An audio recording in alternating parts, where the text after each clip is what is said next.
नमस्ते विद्यार्थी मित्रों, कैसे हैं आप। आशा करता हूं कि आप सभी मजे में ही होंगे। विद्यार्थी मित्रों, आज के इस वीडियो में हम कक्षा 7 के विज्ञान विषय के 5वें अध्याय अम्ल, क्षारक और लवण के विषय में और अधिक जानकारी प्राप्त करेंगे। विद्यार्थी मित्रों, हमने पिछले वीडियो में अम्ल और क्षार के भौतिक गुणधर्मों के विषय में जानकारी प्राप्त की थी। हमने उन्हें चख करके तथा उंगलियों द्वारा स्पर्श करके उनके चिकनेपन के आधार पर अम्ल और क्षार के गुणधर्मों के विषय में जानकारी प्राप्त की। साथ ही हमने कुछ प्राकृतिक सूचक जैसे कि हल्दी पत्र, लिटमस पत्र और गुड़हल का सूचक तथा गुड़हल पत्र बनाने की पद्धतियों के विषय में सीखा तथा उनकी सहायता से हम किस तरह से अम्ल और क्षार का परीक्षण कर सकते हैं उसके विषय में जानकारी प्राप्त की। आज के इस वीडियो में हम उदासीनीकरण की प्रक्रिया के विषय में जानकारी प्राप्त करेंगे तथा उनका हमारे रोजिंदा जीवन में क्या महत्व है उसके विषय में भी जानकारी प्राप्त करेंगे। तो आइए विद्यार्थी मित्रों, हम बिना किसी देरी के शुरू करते हैं। विद्यार्थी मित्रों, हमने देखा था कि अम्ल और क्षार ये आपस में प्रक्रिया करते हैं और एक प्रकार का ऐसा रसायन बनाते हैं जो कि ना तो अम्लीय गुणधर्म रखता है ना ही क्षारकीय गुणधर्म रखता है। अम्ल नीले लिटमस पत्र को लाल रंग में परिवर्तित कर देता है तथा क्षारक लाल लिटमस पत्र को नीले रंग में परिवर्तित कर देता है। और हमने ये भी देखा था कि जो तटस्थ रसायन होते हैं वे लिटमस पत्र पे कोई असर उत्पन्न नहीं करते, यानी वे ना तो लाल लिटमस पत्र को नीले में बदलते हैं ना ही नीले रंग के लिटमस पत्र को लाल रंग में रूपांतरित करते हैं, अर्थात वे लिटमस पत्र या हल्दी पत्र पर कोई असर उत्पन्न नहीं करते हैं। अब विद्यार्थी मित्रों, हमें एक क्रियाकलाप करना है।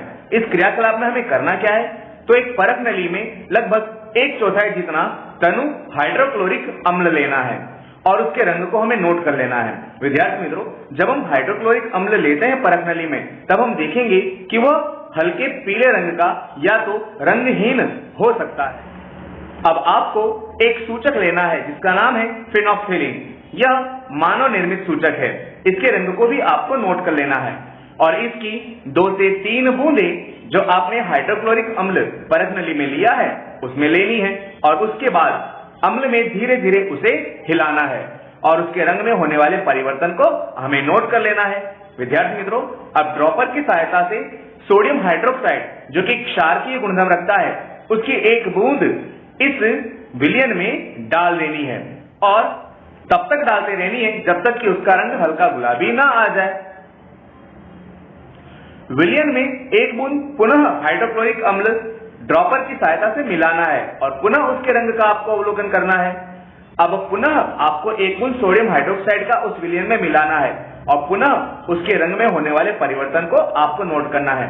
विद्यार्थी मित्रों, जब आप यह क्रियाकलाप दोहराएंगे तब आप देखेंगे कि जब आप हाइड्रोक्लोरिक अम्ल में सूचक डालते हैं तब उसका गुलाबी रंग दूर हो जाता है और जब विलयन में आप पुनः क्षार की मात्रा बढ़ाते हैं, यानी जब आप उसमें सोडियम हाइड्रोक्साइड की मात्रा बढ़ाते हैं तो वह विलयन पुनः गुलाबी रंग धारण कर लेता है।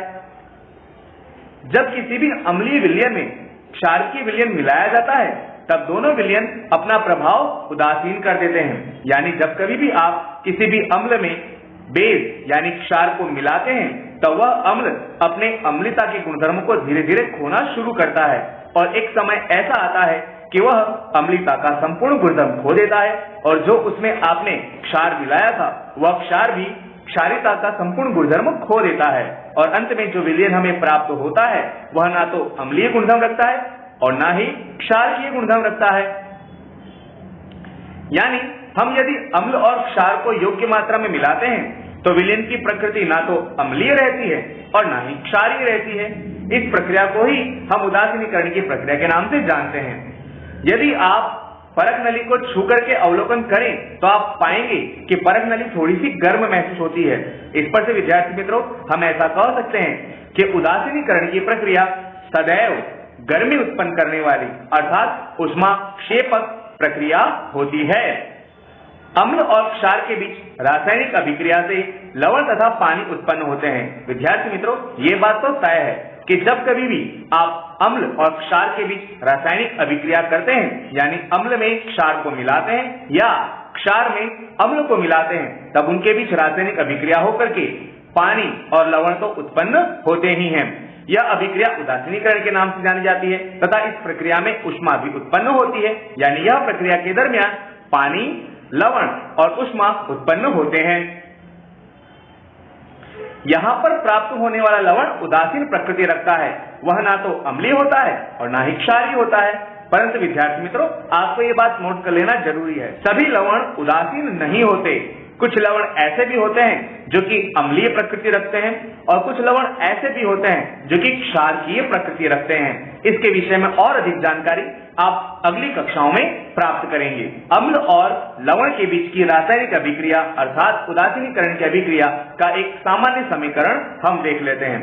जब कभी भी हम अम्ल के साथ क्षार की प्रक्रिया करते हैं तब हमें उत्पाद के रूप में लवण और पानी प्राप्त होता है तथा कुछ मात्रा में ऊष्मा भी उत्पन्न होती है। थोड़ी देर पहले जो हमने रासायनिक अभिक्रिया की, अब जरा उसके समीकरण को देख लेते हैं। विद्यार्थी मित्रों, हमने परख नली में हाइड्रोक्लोरिक अम्ल लिया था और उसमें हमने सोडियम हाइड्रोक्साइड मिलाया। अम्ल और इस सोडियम हाइड्रोक्साइड अर्थात बेस के बीच की रासायनिक प्रक्रिया द्वारा हमें सोडियम क्लोराइड यानी नमक प्राप्त होता है। विद्यार्थी मित्रों, सोडियम क्लोराइड हमारे घरों में खाने के रूप में जिस नमक का इस्तेमाल करते हैं वह रसायन होता है। साथ ही हमें पानी मुक्त होता है। इस प्रक्रिया के दरमियान ऊष्मा भी उत्पन्न होती है।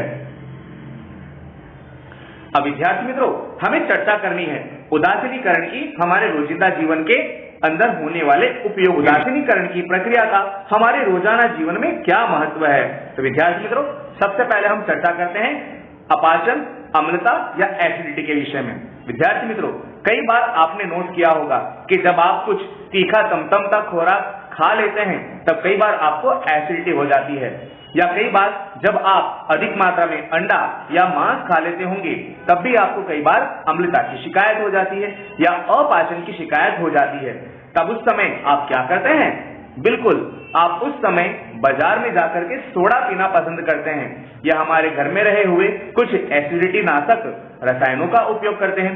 विद्यार्थी मित्रों, हमारे अमाशय में खुराक को पचाने के लिए, जैसा कि हमने थोड़ी देर पहले चर्चा की कि जब हम तीखा खुराक या ज्यादा मसालेदार खुराक खाते हैं या जब हम अधिक मांस वाला खुराक खाते हैं जैसे कि अंडा या मछली, तब उन्हें पचाने के लिए अधिक अम्ल की आवश्यकता होती है।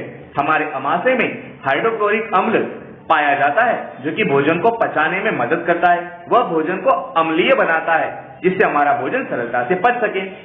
परंतु जब हमारे अमाशय में आवश्यकता से अधिक मात्रा में अम्ल उत्पन्न होता है तब हमें अम्लता या एसिडिटी की शिकायत होती है।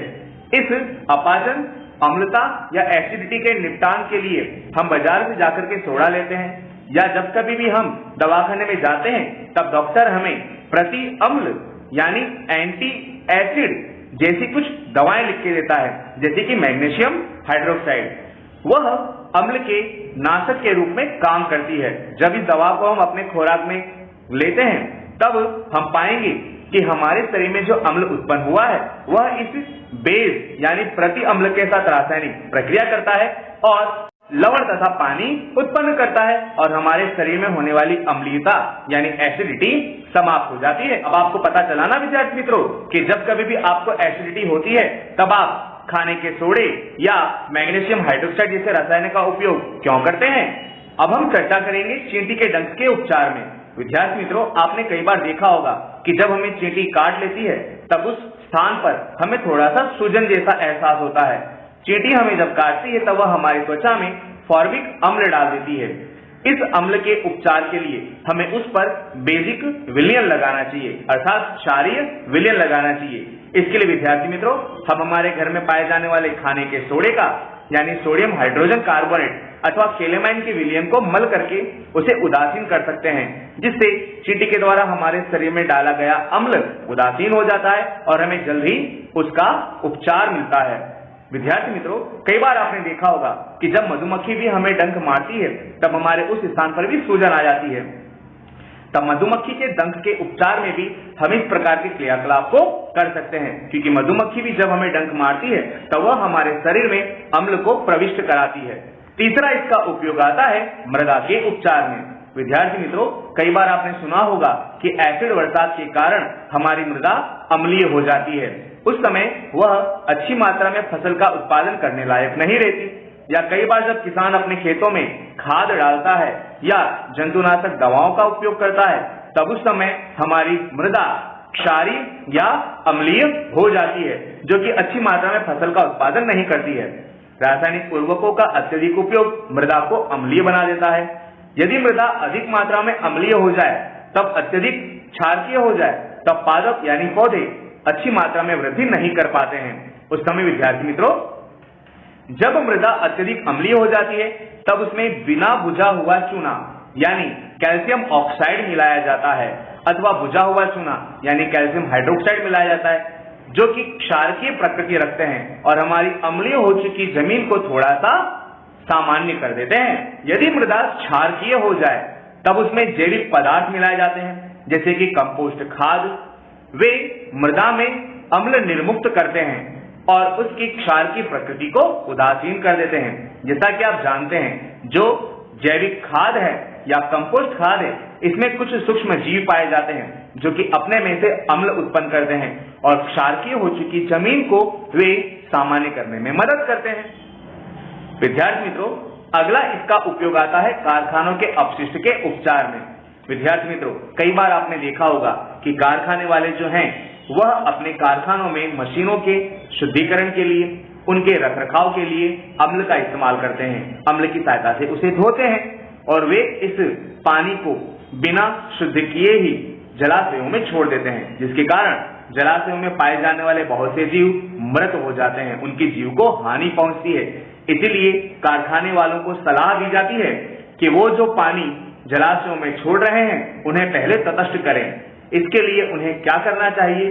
तो वे जिस रसायन का इस्तेमाल या कहें जिस अम्ल का इस्तेमाल अपने मशीनों के शुद्धिकरण या उनके रखरखाव के लिए कर रहे हैं, उस रसायन के उत्पन्न होने वाले पानी को तटस्थ करने के लिए उन्हें बेस यानी क्षार का उपयोग करना चाहिए।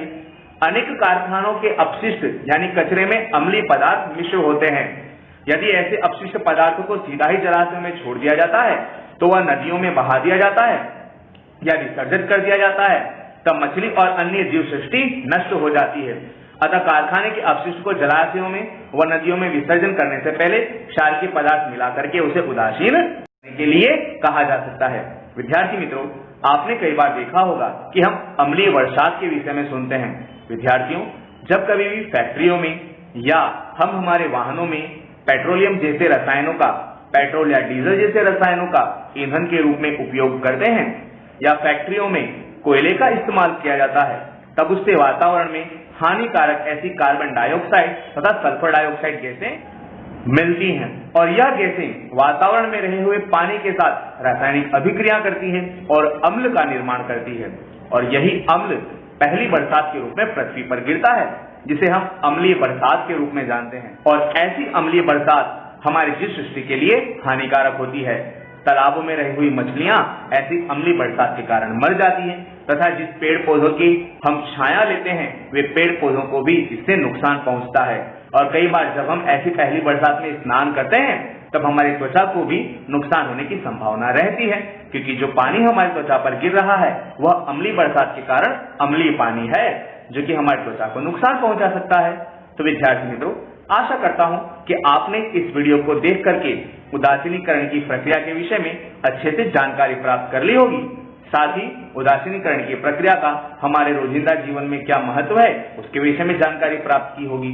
आपने देखा कि उदासीनीकरण की प्रक्रिया अम्ल और क्षार के बीच की रासायनिक प्रक्रिया है, जिससे पानी, लवण और ऊष्मा उत्पन्न होती है। विद्यार्थी मित्रों, हमारे वीडियो को लाइक करें, इसे अपने अन्य मित्रों को भी शेयर करें, ताकि वे भी इसे देख करके और अधिक ज्ञान प्राप्त कर सकें। हमारे चैनल को सब्सक्राइब जरूर करें, ताकि जब भी हम नया वीडियो अपलोड करें, आपको उसका नोटिफिकेशन तुरंत मिल जाए और आप उसे देख सकें।